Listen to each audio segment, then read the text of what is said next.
7 राज्य में गौओं पर के वध पर कोई निषेध नहीं है। कौन गारंटी लेगा? भारत को सोने की चिड़िया कहा जाता था, इन्हीं के चलते, गौ माता के चलते और गुरुकुल के चलते अंग्रेजों ने दोनों को बर्बाद कर दिया। जब श्री कृष्ण पूजा करते हैं गौओं की, तो गौओं का महत्व क्या होगा ये आप समझ सकते हैं। गौ माता भगवान श्री कृष्ण की आराध्या है। अब इससे बड़ा प्रमाण क्या हो सकता है? कोई भी हिंदू होगा, संस्कार अगर थोड़ा भी है तो गौओं के महत्व को वो समझेगा। जय श्री राधे। मैं कुशाग्र श्री माताजी गौशाला में आज एक ऐसे व्यक्ति से आपका परिचय कराने जा रहा हूं जो कि एक बहुत ही उच्च पोस्ट से रिटायर्ड हुए हैं, भक्त भी हैं और संत भी हैं आज की तारीख में। वो ऐसे हैं हमारे बिहार के पूर्व डीजीपी रहे श्री आनंद शंकर जी। जब से डीजीपी साहब ब्रज में आए हैं 2014 से, उसके बाद ब्रज से एक भी कदम इन्होंने बाहर नहीं रखा कभी भी। इनको अपने बिहार में बहुत कभी जरूरी कार्य भी पड़े, कुछ इमरजेंसी भी हुई, कुछ भी था, कभी ये घूम के ब्रिज से बाहर नहीं गए और ये बहुत बड़ी एक बात है। तो आइए आज हम आनंद शंकर जी से बात करके उनका भक्ति के बारे में और गाय के विषय में उनका क्या कहना है, उनका कुछ अनुभव हम जानते हैं। तो आनंद शंकर जी राधे राधे। राधे श्याम। मेरा आपसे सवाल ये है कि आप यहाँ पे कब आए इस ब्रिज धाम में और आप क्यों, किस चीज ने आपको यहाँ आकर्षित किया? देखिए, ठीक अगर मैं आपको कहूं तो मेरे पिताजी ने 84 कोस ब्रजभूमि की यात्रा सेवानिवृत्त होने के बाद की थी। तभी से हमारी इच्छा भी थी कि ब्रजभूमि में जाना चाहिए। भगवान श्री कृष्ण जो हैं, श्री राम और श्री कृष्ण में कोई अंतर नहीं है, लेकिन गर्ग संहिता में लिखा हुआ है कि सारे अवतार श्री सीताराम जी सहित आकर के भगवान श्री कृष्ण में समा गए। चैतन्य चरितामृत में भी लिखा हुआ है कि जैसे एक स्कूल में कई अध्यापक होते हैं और एक प्रधान अध्यापक होता है, तो प्रधान अध्यापक के रूप में श्री कृष्ण को कहा गया है। अब आप देखिए, जब श्री कृष्ण पूजा करते हैं गौओं की, तो गौओं का महत्व क्या होगा ये आप समझ सकते हैं। अरे जिनकी आराध्या है गौ माता, भगवान श्री कृष्ण की आराध्या है, अब इससे बड़ा प्रमाण क्या हो सकता है। और यहाँ सत्संग में सुना कि भगवान श्री कृष्ण के ऐसा गौ सेवक तो हुआ ही नहीं, कभी जूते नहीं पहने उन्होंने, और गौओं की जो सेवा उन्होंने की है वह तो सभी के लिए, सभी समय के लिए सर्वकालिक उदाहरण उन्होंने रखा है। इसलिए गौओं के प्रति, अरे मैं तो देखिए आपको बताता हूं, पहले मैं देखता था कि गौओं को झूठी चीजें, झूठे बचे हुए पदार्थ गौओं की नादी में डाले जाते हैं। जब से मैंने यह जाना कि अरे रे ये तो भगवान श्री कृष्ण इनकी पूजा करते हैं, आज तक उसके बाद से कभी झूठा नहीं दिया। पहली रोटी गाय की, और जो भी चीज दिया कहा कि अरे ये तो भगवान की आराध्या है, इनको तो भगवान से भी बढ़िया चीज देंगे, और भगवान को जो भोग लगाते हैं उसी में से देंगे, इनको झूठा कैसे दे सकते हैं, महाअपराध हो जाएगा। तो गौओं के बारे में, अच्छा ये भी बात है, देखिए कोई भी हिंदू होगा, संस्कार अगर थोड़ा भी है तो गौओं के महत्व को वो समझेगा। उसके माता पिता आजकल तो केवल पश्चिमी संस्कृति बता रहे हैं अपने बच्चों को, सर्वनाश हो रहा है बच्चों के संस्कार का, अपराध बढ़ रहे हैं, अनाचार बढ़ रहा है, दुराचार बढ़ रहा है। ये सब कानून से दूर होने वाले नहीं हैं, ये सब संस्कार से दूर होंगे। तो गौओं के महत्व के बारे में जितना कहा जाए कम है। और गौओं की पूजा भगवान श्री कृष्ण समस्त ब्रजवासियों से करवाई उन्होंने, क्या क्या लीला नहीं की, सारी लीला तो गौओं के लिए ही की है और प्रेम प्रकाशित करने के लिए की है। सर, जब आप पद में थे अपने बिहार में, तो वहाँ पे आपने गायों की कैसी स्थिति देखी, या आपके सामने क्या चैलेंजेस आए गायों को लेके, गौ सेवा को लेके, और उनसे आपने कैसे डील किया, उनको टैकल किया, इसके बारे में आप हमें कुछ जानकारी दें। महात्मा गांधी जी कहते थे कि मैं स्वतंत्र भारत में गोहत्या बंद करा दूंगा, लेकिन कुछ नहीं कर सके, कुछ नहीं कर सके। गौ का तो इतना, माने अब क्या कहा जाए, किसकी निंदा की जाए, करनी नहीं चाहिए, लेकिन जब संविधान बन रहा था तो गौ भक्तों ने कहा कि देखिए, ये हमारे लिए भावनात्मक से भी ऊपर प्रश्न है, आप गो रक्षा को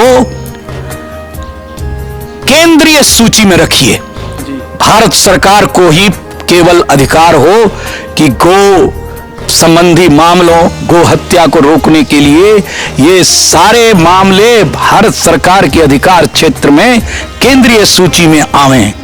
लेकिन अब क्या बताएं,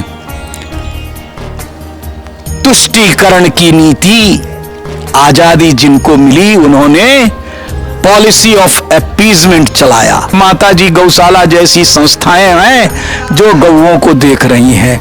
हमारे एक महात्मा संत ने कहा कि आप जो भी भक्त लोग हैं, प्रतिदिन कम से कम एक माला गुरु मंत्र की गौओं के कल्याण के लिए जपिए। चलिए, जो श्रद्धालु है वो करते हैं। तो अब क्या बताएं आपको, सब कुछ ये कलयुग चल रहा है। कलयुग में जो कुछ, अब कलयुग अपना समय कभी पूरा नहीं करता, 4,32,000 वर्ष पहले ही हो जाता है, लेकिन भगवान की इच्छा से अगर गौओं का मामला केंद्रीय सूची में आ जाए तब गौओं पर बड़ी राहत होगी। और हमारे मार्गदर्शक तो बस 3 हैं, श्रीमद् भगवद गीता, श्री रामचरितमानस और श्री भागवत जी। हर प्रश्न का उत्तर हर किसी के लिए इसमें है। इनके सिद्धांतों को अगर पालन किया जाए तो गौ माता की तो वृद्धि अपने आप हो जाएगी। तो जैसे अभी साहब ने हमें बताया 1966 के आंदोलन के बारे में भी, और अभी हिंदुओं के लिए एक संदेश दिया कि सबको एकत्र होके जो है वेजिटेरियन पे आए और गौ माता को माँ मान के उसकी सेवा करें, क्योंकि ओल्ड एज होम जो है वो हमारी ना ही तो संस्कृति है, ना ही हमारी कोई ऐसी विरासत है। भारत के युवाओं के लिए क्या आपका संदेश है कि कैसे गाय से जुड़ें, और कैसे जो आपने कहा भारत के मूल 3 ग्रंथ हैं, श्रीमद् भगवद गीता, श्रीमद् भागवत जी और श्री रामचरितमानस, कैसे इनको वो समझे, इनका पठन पाठन हो। देखिए, पहली पाठशाला घर की होती है जी। और माता को प्रथम गुरु कहा गया है। माता पिता जो संस्कार बच्चे को देंगे, वह बच्चा उसी रास्ते पर आगे बढ़ेगा। तो पहले तो माता पिता को क्या संस्कार मिला, ये देखना होगा, समझना होगा कि भाई देखो, हमारे मूलभूत जो आदर्श हैं, 3 ग्रंथों का मैंने नाम लिया, उनकी कथा माताएं अपने बच्चों को सुनाएं। अब स्कूल में तो सेकुलर शब्द हमारे देश में है, कहेंगे कि साहब गीता कैसे पढ़ाई जाएगी। अरे गीता दूसरे देशों में पढ़ाई जा रही है और आपको लगता है कि ये किसी धर्म का ग्रंथ है। गीता तो इतनी महान चीज है। 45 मिनट में युद्ध के मैदान में भगवान ने समूची मनुष्य जाति के लिए कह दिया है। तो इन सिद्धांतों को पहले तो माता पिता बच्चों को बताएं, उसमें स्वतः आ जाएगा ये गौ रक्षा, गौ को पूज्य मानना। गौ ही क्यों, हमारी भारतीय संस्कृति में प्रत्येक प्राणी में आत्मा वही है, वही है, वही है, वही है, यह सारे ग्रंथ कहते हैं। तो फिर ठीक है, व्यवहार में आप सख्ती करते हैं, कानून में सख्ती की जाती है, लेकिन आप आत्मा तो वही है। प्रभु ही अनेक रूपों में, पशु पक्षी का 84 लाख का जो विवरण है, सब में वही हैं। ठीक है, तब गौओं का विशेष स्थान है। अभी इस वक्त हम जहाँ बैठे हैं वो है श्री माताजी गौशाला में श्री श्याम लक्ष्मी गौ चिकित्सालय का एक बीमार गायों का ब्लॉक। गायों के लिए, गायों के हॉस्पिटल के बारे में विषय में आपका क्या कहना है, और बीमार गायों के बारे में कि वो बीमार क्यों हो रही हैं, क्या कारण है, और कैसे बीमार गायों की सेवा की जाए, इसके बारे में आपका क्या कहना है हमसे और पूरे समाज से, देश से। हमें इस बारे में आप बताएं। देखिए, जहाँ तक मेरी जानकारी है और मैंने सुना इस अस्पताल के बारे में, गौओं के लिए ऐसा अस्पताल भारतवर्ष तो क्या दूसरे देशों में भी नहीं है, शायद नहीं है। इतनी बढ़िया व्यवस्था है। मैं तो सीधा कहता हूं कि ये श्री जी की साक्षात कृपा का उदाहरण है। यहां अपना एक्सरे रूम है, अपना अल्ट्रासाउंड है, अपना ऑपरेशन थिएटर है और सारी सुविधाएं यहां पर उपलब्ध हैं। अब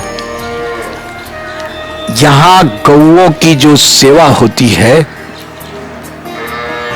बहुत ही ध्यानपूर्वक होती है। एक दल है जो निरंतर, यहां हजारों हजार गौएं हैं, निरंतर घूमता रहता है और जैसे उसको कोई सूचना मिलती है कि किसी गाय को कोई कष्ट है, चाहे किसी भी स्रोत से मिले, तो वह दल तुरंत जाकर उनकी चिकित्सा करता है। बाहर में भी यह प्रसिद्धि अब धीरे धीरे हो रही है कि गौओं को अगर कोई गंभीर एक्सीडेंट का सामना करना पड़ा तो सीधा श्याम लक्ष्मी गौ चिकित्सालय बरसाना ले जाओ। आए भी हैं, यहाँ कई ऑपरेशंस भी हुए हैं। तो यहाँ की सुविधा तो बहुत उत्तम है। अब इन्होंने प्रश्न किया कि गौएं बीमार क्यों हो रही हैं। अरे भाई, आपको अपने नजरिए को बदलने की जरूरत है। जब तक दूध दिया तो बांध दिया, नहीं दूध दिया तो बस छोड़ दिया। तो ये तो कृतज्ञता है जी। इसके लिए सबकी जिम्मेवारी बनती है, सरकार की भी जिम्मेवारी बनती है, समाज की भी बनती है। ये भी बात है, आर्थिक पहलू है इसका। जो गौ कोई दूध नहीं देती, उसको खिलाने में काफी परिश्रम करना पड़ता है, सारा इंतजाम करना, चारा लाना, ये करना। वो आम आदमी की आर्थिक स्थिति इस बात की अनुमति नहीं देती। तब सरकार को आगे आना चाहिए। अब क्या कहें, देखिए, पूछा इन्होंने, कहा कितना हजार करोड़ का बजट गौओं पर अनुसंधान के लिए रखा गया है। क्या कोई यूनिवर्सिटी बनाई गई है? पंचगव्य क्या मूल्य है? पंचगव्य के बारे में भारत सरकार ने आज तक कोई श्वेत पत्र जारी किया है? क्या अनुसंधान हो रहा है? पंचगव्य से सारी चीजें हो जाती हैं, सारे रोगों का उपचार हो सकता है। आप गौ के लिए ध्यान अगर देना चाहते हैं तो एक तो पहले आप रिसर्च यूनिवर्सिटी बनाइए, कंट्री की रीजन वाइज अलग अलग बनाइए। वहां वेटरनरी साइंस में रिसर्च को प्रोत्साहन दीजिए, पैसे दीजिए, तब तो लोग इसमें आएंगे। आज तक पंचगव्य समिति हमने कहीं पढ़ा था कि बनी है, लेकिन आज तक भारत सरकार की कोई आधिकारिक सूचना नहीं मिली है कि हाँ, पंचगव्य से, गोमूत्र से यह ठीक होगा। अब गोमूत्र कैसे बनाया जाता है, ये बड़ी तकनीकी बात है। जो नहीं जानता वो ठीक से नहीं बना सकता। उससे हानि के, लाभ के बदले हानि भी हो सकती है। तो इसका आप बजट क्या है? गौ के बारे में भारत सरकार कितना पैसा खर्च कर रही है और कहां-कहां यूनिवर्सिटी में रिसर्च प्रमोट कर रही है। सारी चीजें बनी होंगी, मगर अभी बाजार में तो ऐसा कुछ नहीं आता कि भारत सरकार द्वारा प्रमाणित ये पंचगव्य है, इसका सेवन करिए, इससे ये आपको लाभ होगा। जिम्मेवारी सरकार की भी है और आम आदमी की भी है। अब सरकार मान लीजिए गोमूत्र क्रय करेगी, गोबर क्रय करेगी, कुछ उसमें उसको पैसे मिलेंगे किसान को, तब वो गौ को ऐसे नहीं छोड़ेगा।